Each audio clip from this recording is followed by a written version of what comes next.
Alberta's Justice Minister, Casey Medu, has written to the federal government asking that Albertans be allowed to carry pepper spray in self-defense.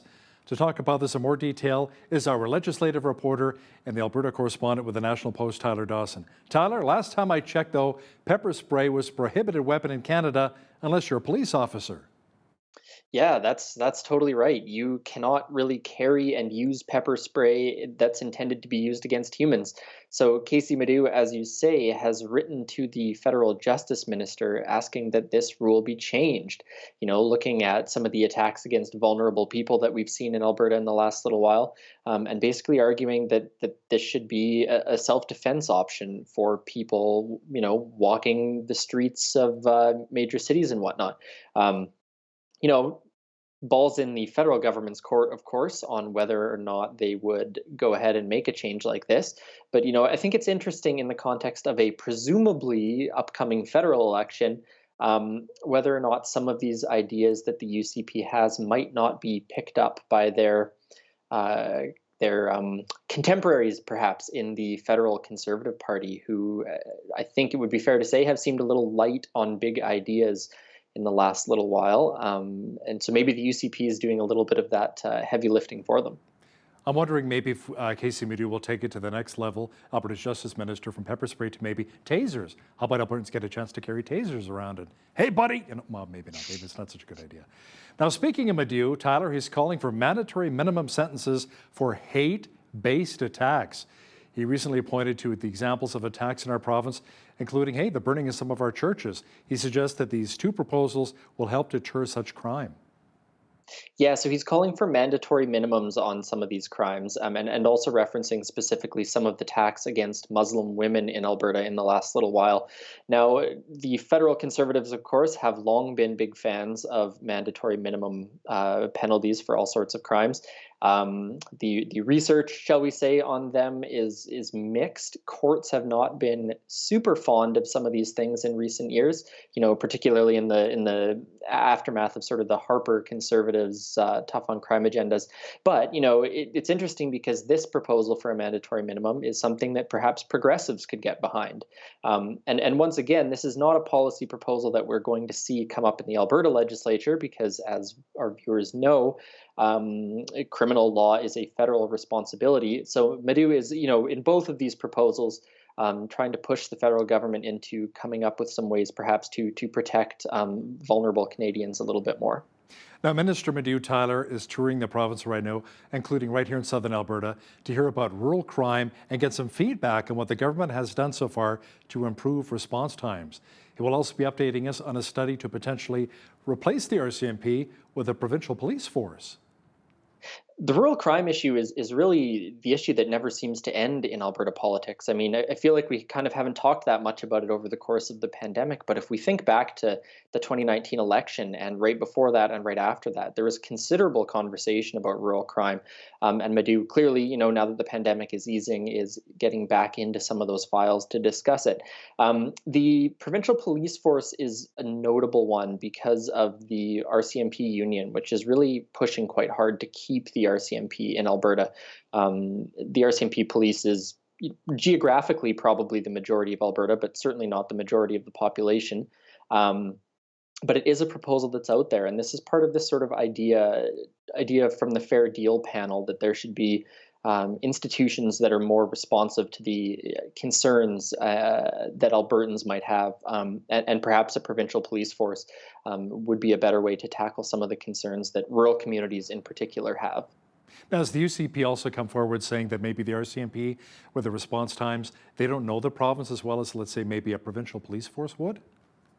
Yeah, that's certainly part of the idea that there are concerns in rural Alberta that are different than there might be in other parts of the country. And that, the RCMP, when you join the RCMP, you don't get to say, hey, look, my hometown is, Cardston. Can I go work there? You get sort of placed wherever you get placed. So you do have people policing First Nations reserves, small town Alberta, northern Canada for that matter, who come from all over the country and who might not be as familiar with the local culture concerns and contexts, I guess, that they're going to be working in. Now, Tyler, we've had a very dry, hot summer so far, and we've seen a lot of drought here in the West, especially here in southwestern Alberta. Many farmers are hurting.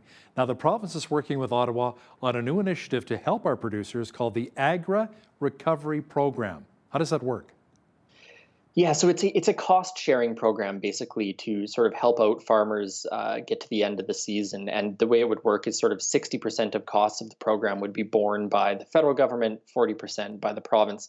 Details on this are quite slim. Agriculture Minister Devin Dreeshen mentioned it recently, and clearly they're working on something. And there's also some discussion, I believe, about whether or not some crop insurance estimates are going to happen earlier than normal because people already are dealing with failing crops and trying to decide about whether or not they're just going to turn them over for animal feed. So it's been a very rough season for farmers across Alberta, and I mean it's still early, mid late July. And already people are looking at failing crops. So doubtless there's going to be some sort of provincial, federal government action on that in the coming days or weeks, I would expect. But at this point, details are fairly thin on that front. Yeah, we got to keep praying for rain for a lot of our farmers, our producers here in Alberta. Now, Tyler, the UCP has fulfilled one of its longtime promises to create an Alberta Parole Board. It'll handle cases of those serving 2 years or less. How will this really impact, as we mentioned earlier, a lot of the victims of rural crime? Well, that's the thing. We don't exactly know. The Alberta Parole Board is up and running. However, we don't know what decisions they've made. Now, the National Parole Board, which manages more serious offenses and previously also managed these lower tier offenses in Alberta, publishes its decisions. You can request to see a parole board decision on an offender. For example, there's stories that come out about Paul Bernardo, for example, when he's applied for parole. Now, the Alberta Parole Board, they're just not releasing those decisions. So the purpose of the parole board in part was to have a more responsive parole board that was concerned about a revolving door justice system, offenders being let out early, things like that. But of course, without seeing those decisions, we don't know what decisions they're actually making. So it's sort of a fairly straightforward transparency issue in some ways. People have argued against the idea of a provincial parole board, which those arguments are what they are. But the issue right now seems to be that we just don't know what they're deciding. So it's a very interesting move. If the purpose of this parole board was to ensure that parole decisions were responsive to the concerns of Albertans, but we don't know what those decisions are, it's sort of hard to see how that promise is, fulfilled in the end, I would say. Coal mining is back in the news, Tyler. Opposition leader Rachel Notley would like to see new legislation passed to ban coal mining on the eastern slopes of the Canadian Rockies. Meanwhile, the Piikani First Nation and Benga Mining are seeking an appeal of the decision to shut down the Grassy Mountain Coal Project. Tell me more about that. That's right. So they are basically seeking an appeal on that decision, saying that there are economic reasons why the First Nation wants it, and going through that sort of process, looking to see what the steps are.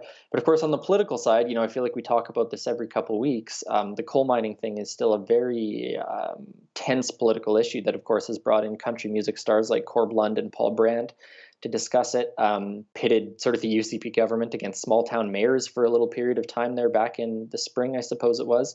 And Rachel Notley, the NDP had previously proposed a ban on coal mining on the eastern slopes of the Rockies, and that didn't really go anywhere before the sort of spring session of the legislature ended. But she has now promised that, when the legislature comes back in the fall, she's going to attempt to bring forward a ban of that sort. Again, seems like a very politically salient topic right now for people all across the province, and also, building some interesting bridges between small town rural Albertans and New Democrats in the cities. So that's going to be one, I think, to watch for sure once normal returns and once politicians are back at it in the fall. Now, Tyler, the Alberta NDP are calling out staff shortages in Alberta hospitals. There were reductions in bed availabilities in emergency departments recently. Now, the party is linking the issue to a fight between the Kenney government and nursing unions over wages. But the AHS says, shortages are simply because nurses are taking some much-needed time off, vacations, after the COVID-19 pandemic. There's a whole host of sort of things percolating at the same time here. Certainly a large part of the drama is the negotiations between nursing unions and the health ministry. Recently, it was reported that the health ministry and AHS were pushing for a 3% pay reduction for some nurses in order to deal sort of with budget issues.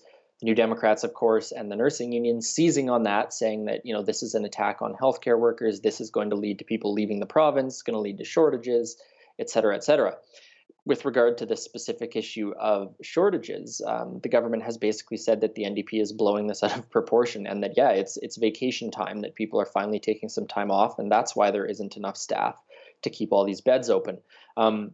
Wherever one falls on that issue, clearly it's going to be a very, very hot political topic through the rest of the summer, I expect, and going into the fall as well. Jason Kenney also saying recently that if nurses are going to get the raises that they want, it's going to require raising taxes, and basically suggesting that union bosses are going to need to tighten their belts a bit. So this, like the coal mining thing, I don't think we're going to see this drama go away anytime soon. Have Premier Kenney or Health Minister Tyler Chandra also addressed and talked about the doctor shortage here in the province? They have addressed it. Whether or not they've come up with a strategy to prevent it, I don't think they have. Not that is leaping immediately to mind for me. There is, however, the proposals that they'd had from maybe a year ago now, basically, where they were suggesting that recently graduated medical students would be assigned to specific areas to try and deal with some of these shortages. So say you graduate from med school, you want to be in Edmonton or Calgary, but they need a doctor in I don't know, small town somewhere, they could send them there to work for a period of time. So there are some of those measures. But again, I think that's probably going to be another one of these longer term issues that people are going to be keeping an eye on. And without a doubt, the NDP is going to be making some political hay with this issue. Because I know here in Lethbridge, no doctors are accepting new patients. My wife is looking for a doctor right now, not even a potential possibility. They say you have to go to like Cardston, which is about an hour away on the way to Waterton. So, or even go to Calgary to try and find yourself a doctor. That's unheard of. You can't find a doctor in a city of over 100,000 people. Tyler, the NDP are also pushing for an in-school vaccination program for the COVID-19 vaccine. Apparently, less than half of all students between the ages of 14 and 19 have had both of their shots. Some are saying we could potentially see a new wave involving teenagers. That's the fear. The fear is that the pandemic is going to sort of linger in the background to some extent and work through those who don't have their full vaccines. And with numbers that low among school-aged people who are also eligible for the vaccine, the idea is that they should be getting vaccinated as soon as possible. And one way to address that would be to have an in-school vaccination program. I certainly would not be surprised if that's the sort of thing that we do see in coming weeks, because shockingly, we're only like 6 weeks away from back to school, which, gives me flashback symptoms just thinking about it, I have to say. Yeah, you're not very popular with a lot of students right now enjoying their summer holidays. Tyler, daylight savings time and the equalization referendum will be front and center on the ballot during the municipal elections coming up in October. Equalization is a fulfillment of a fair deal panel promise, and turfing daylight savings has gained a lot of momentum. That's right. I have to admit, I'm a bit of a fan of the daylight savings thing. I like to gain that extra hour. But it is apparently wildly unpopular, and some of our neighbors, such as Saskatchewan and I believe the Yukon as well, have gotten rid of it. So that's going to be on the ballot. And of course, the equalization thing, Jason Kenney is basically saying that if it passes, he then has a mandate to negotiate over equalization with Ottawa. The big question, of course, on that front is A, whether or not it will pass, and B, if it does pass, whether or not Ottawa is actually obligated to negotiate with the Alberta government about it. So that's a little bit of an open question. The government insists that it does give them the mandate. It does oblige Ottawa to negotiate, but certainly that's going to be a big political issue going forward if that referendum passes. Something tells me we may end up in court when this is all said and done. Our legislative reporter and the Alberta correspondent with the National Post, Tyler Dawson, thanks for joining me today from Edmonton. Always a pleasure, Hal.